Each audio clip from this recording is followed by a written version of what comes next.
what was the start point to make you work as an IT paradigmologist, or even to start the high velocity IT framework?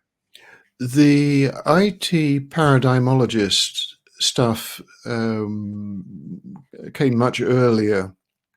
Just thinking back 10 years, 12 years ago, I think, I realized that that is a good name and a bit of a catchy name. It's a sort of a marketing gimmick in a sense. You come up with a name that nobody else has invented. But it very much captured what I did. I liked to study the ways that people look at IT service management, IT in general. And a paradigm is really, it's just like a pair of glasses. It's a way of looking at the world. You could say DevOps is a way of looking at the world from a certain perspective. Things like service dominant logic is a way of looking at service. And the word paradigm is a way of looking at something. Paradigmologist, the study of paradigms, is what I did, and it's just the interest in frameworks. I sometimes joke that I'm a framework fetishist. I'm very keen on looking at new frameworks because they usually embody models, lenses, views, ways of looking at the world.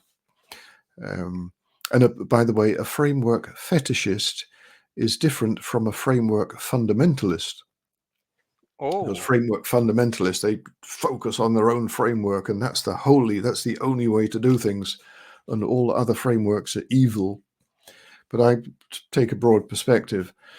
So the paradigmology that came earlier, and how I got into high velocity IT, which is one of the books in the ITIL 4 series, is quite easy.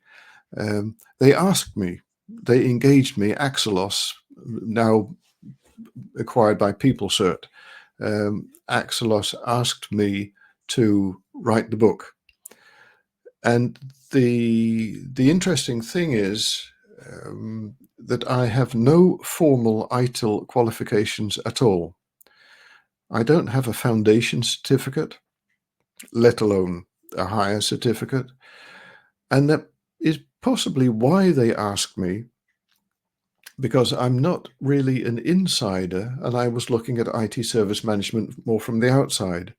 And they saw high velocity IT as as you could say, a progressive way of looking at IT service management, aimed at people, organizations who use IT, who place higher demands on IT than the average organization. So, although the name High Velocity IT had been set by Axelos, that's what they wanted to call it, I possibly would have called it High Performance IT, because it's more than high velocity. It's also about high availability, thinking about the value that that the applications embody, thinking about the experience that people have from the applications and infrastructure. So I'd say it's high performance IT, but high velocity IT is a nice snappy title. So I'm happy to do that. But that's how I got into it. They asked me.